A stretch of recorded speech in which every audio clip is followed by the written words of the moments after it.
তো আজি ৰাতিপুৱা শুই উঠিয়ে চুলি তুলি বান্ধি বনাবলৈ লাগি গ'লো এইফালে চাহটা বনাই আকৌ গা পা ধুই চোলা চেঞ্জ কৰি আকৌ বনালো ভাত পানী বনাই এইফালে যাবলৈ ওলালো বিয়া খাবলৈ বুলি।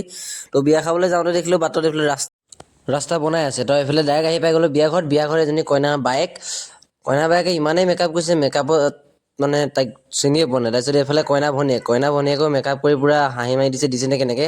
তো এইফালে আছে কইনা ভনীয়েক আৰু এজনী, এইফালে আমাৰ ভণ্টি, এইফালে কইনা। তো কইনাই হাই বুলি কৈছে। তো তাৰপিছতে কইনাক লগ পাই আহি খাবলৈ আহিলোঁ। পুৰি খোৱাৰ পিছত আমি আকৌ ৰাতি আপোনাৰ লেকচাৰ মাৰিবলৈ গ'লো। এইফালে পুৰা কইনাই সেৱা কৰি আছিলে, এইফালে লেকচাৰ মাৰি আকৌ এইফালে ৰাতিৰ কাৰণে ভাত বনাই আছে। এইফালে চব্জি আছিলে, এইফালে মাছ ফ্ৰাই কৰিবলৈ ৰৈ আছে। তাৰপৰা এইফালে আৰু অলপ চব্জি হয়। তো এইফালে তাৰপিছতে চবেই নাচাত লাগি গ'লো।